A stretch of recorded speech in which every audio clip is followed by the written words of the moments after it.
No Brasil de hoje, quem quiser ser candidato tem que começar, para conseguir votos, convencendo o eleitor de que vale a pena ele votar. O candidato que hoje chega pedindo voto para si, eu acho que já não vai ter voto suficiente. Porque o eleitor hoje, ele está contra todos. Ele está contra a política. Você tem que convencer o eleitor de ir votar. E aí de votar em você. E o argumento para votar é mostrar que não votar é um voto. Não votar é votar nos que estão aí.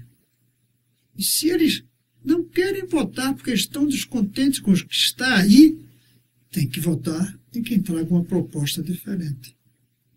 Você tem que mostrar para o eleitor que a política está em tudo ao redor das decisões, quando 3 pessoas quiserem saber o que é que elas devem fazer. 2 pessoas até elas podem se resolver o que fazer por amor. A conjunta 3, ela tem que fazer política. Se você, com mais 2 amigos, quer ir ao cinema, como é que você escolhe o filme? Pela política. Você discute e um é mais convincente e convence os outros de que devem ir a um determinado filme. Foi pela democracia. Ou, dos 3, só um tem carro. E ele diz, eu levo vocês, mas se for para tal filme, é o poder econômico dominando a política. Ou tem um que é mais forte e diz, se vocês não forem para o cinema que eu quero, eu bato em vocês. É o poder militar. Poder da força. Nós queremos o primeiro poder. O poder da democracia. Só que, na política, não são 3, são 200 milhões para o Brasil. São milhões para cada estado. Você tem que convencer cada uma dessas pessoas que você se aproxima de que, se não vota, é como se estivesse votando nos que estão aí. E segundo, que se querem mudar de rumo, se querem um caminho, tem que votar. Assim, o segundo passo é que é decidir qual é o caminho que você oferece. O que é que você oferece a um candidato que justifique ele votar em você? Aí tem 3, 4, 5, 6 maneiras diferentes. Mas eu vou resumir algumas. Primeiro, é o chamado do fisiologismo, do populismo, de chegar e dizer, vote em mim que eu lhe dou de presente uma camisa. Vote em mim que eu lhe dou a receita para um remédio que você precisa. Vote em mim que eu vou arranjar um emprego. Essa é uma maneira. E você consegue voto com isso. Mas são votos que você depois vai pagar um preço muito alto, que você não vai cumprir tudo o que promete. Porque se for prometer a 1, 2, 3, 5, 10 mil, você não se elege. Se você prometer a 10, 20 mil, você não tem como cumprir. Além de que é um discurso vazio. O que você tem que oferecer é que você, como deputado federal, como deputado estadual, como governador, como vice-governador, você tem que oferecer um caminho novo para o conjunto das pessoas. E aí eu acho que você tem que oferecer um caminho novo para o Brasil e para o seu estado. Para o Brasil, hoje a gente está precisando de um governo que faça uma mudança no que está aí. Você tem que propor que, enquanto uma pessoa nesse país precisar de uma Bolsa Família, você vai lutar para que essa pessoa continue recebendo a Bolsa Família. Mas que o verdadeiro propósito seu é que ninguém precise. Você tem que fazer o discurso de que nesse país todo mundo vai ter tantos direitos iguais que ninguém vai precisar ficar recebendo ajuda para poder comer. Vai poder ter um emprego. Essa ideia de abolir a necessidade da população mais pobre é uma bandeira que você deve trazer se você for brisolista, se você for pedetista, se você for trabalhista. A ideia de que as pessoas vão ter um emprego e não vão mais precisar de ajuda. Embora deva dizer que enquanto uma pessoa precisa de ajuda, a gente vai dar essa ajuda. O segundo ponto É como. Como fazer com que as pessoas não precisem mais de ajuda. Só tem um caminho. E esse caminho, o PDT tem tudo a ver, desde Brizola, desde Darcy Ribeiro. É educação. Começando pela educação das crianças. Você, na hora de pedir voto, tem que se comprometer e que vai trabalhar, vai lutar na Assembleia Legislativa, na Câmara Federal. Você vai votar para que as crianças do seu estado tenham uma boa educação. Tem muitas maneiras de defender isso. Coerente com o PDT, o que você deve defender é que vai lutar para quem for o governador, o seu, do nosso partido, a gente apoiando. O outro, pela oposição, a gente vai implantar a escola em horário integral. A gente vai implantar CIEPs. A gente vai, para isso, valorizar o professor, sem o que não tem CIEPs que funcionem. A gente vai colocar as crianças na escola por 6 horas durante o dia. Você tem que prometer que vai lutar por isso. Se você é candidato ao Poder Executivo, você tem que prometer que vai fazer isso. E dizer como. Dizer quanto custa. Dizer em quanto tempo. Se você não é candidato ao Poder Executivo, mas ao Poder Legislativo, como deputado, você tem que dizer projetos de lei que você vai apresentar. Quantos projetos de lei? Quais projetos de lei?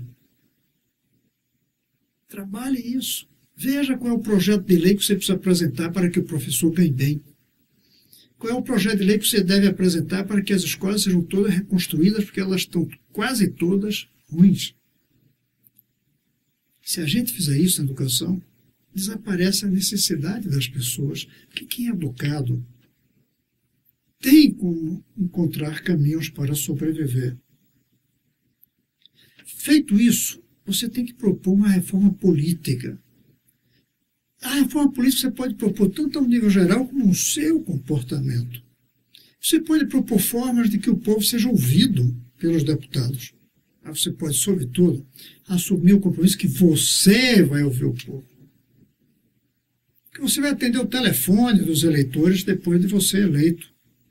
Que você vai usar a internet para consultar as pessoas sobre como você deve votar.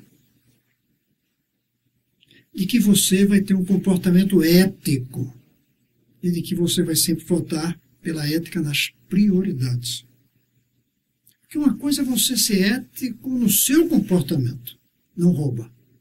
A outra é você ser ético nas prioridades que você vota. É o dinheiro não apenas não ser roubado, mas é o dinheiro ir para o destino correto, a serviço do povo, a serviço do Brasil.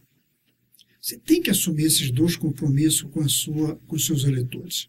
O seu comportamento ético e a sua opção pela ética nas prioridades. Além desses pontos que eu coloquei, se você é candidato, faça um exercício e veja o que é que você quer propor para o seu Estado. Quem não tem proposta para o seu Estado não merece ser candidato. Candidato de si próprio, sem uma proposta, primeiro é candidato que em geral perde. Segundo é candidato que, se for eleito, não serve de nada para o país, a não ser para ele ter um salário.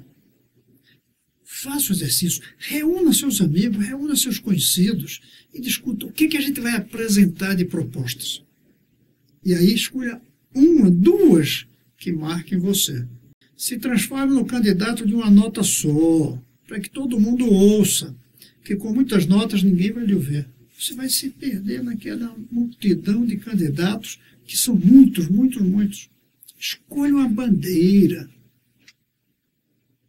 Escolha uma bandeira que lhe identifique na relação com o seu eleitor.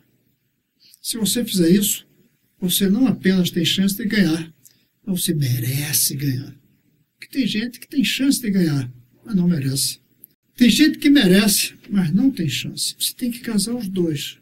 Merecer ganhar por propostas boas, por compromissos firmes e conseguir ganhar pela sua fala, pela sua conversa, pelo seu convencimento.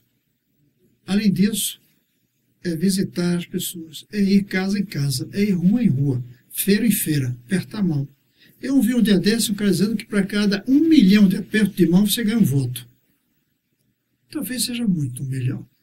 Mas 10 mil apertos de mão dá um voto. Então, se você quer 1.000 votos, tem que ser 10 milhões de apertos de mão. Mas aperto de mão não é assim. É olhando no olho, é falando, é ouvindo o que as pessoas têm para lhe dizer. É se comprometendo, usando o coração na conversa com o seu eleitor. É isso que o nosso partido precisa. Pessoas que olhem nos olhos do eleitor. Candidatos que olhem nos olhos do eleitor. Candidatos que se comprometam com o eleitor. Candidatos que tragam bandeiras, propostas para o eleitor. E candidato coerente com as bandeiras tradicionais do nosso partido. E aí é o nacionalismo, é o trabalhismo, mas é, sobretudo, a educação das nossas crianças. Diga que você tem um sonho, que é o sonho de todo pedetista deveria ter.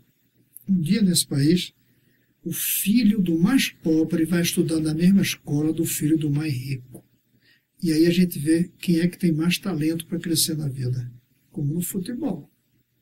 E que como a bola é redonda para todos, quem sobe é quem tem talento, não é filho de rico. Olha a seleção brasileira, vê quantos filhos de rico tem lá. Agora olha a seleção de médicos desse país e vê quantos filhos de pobre tem lá. Que a bola é redonda, mas a escola é quadrada para uns e redonda para outros. Mostre ao povo que o seu sonho, a sua bandeira é a escola com a mesma qualidade para todas as crianças desse Brasil, independente de onde ela nasceu, independente de quem nasceu. Que você vai lutar para que nesse país as crianças não venham com um carimbo na testa, de acordo com o CEP, de acordo com o CPF do pai, o CEP da cidade, dizendo: você vai para a escola. Você não vai para a escola. Você vai lutar para que o filho do trabalhador estude na mesma escola do filho do patrão. Que o filho do pobre vai estudar na mesma escola do filho do rico. E que aí esse Brasil é o salto que a gente precisa. Esse é o sonho pedetista. É por isso que você é candidato. E é por isso que você tem a obrigação de lutar para ser eleito. E na Câmara, na Assembleia, no Senado, onde for, defender o nosso país, através do nosso povo, por meio das nossas crianças em escolas de qualidade. É isso. E boa sorte.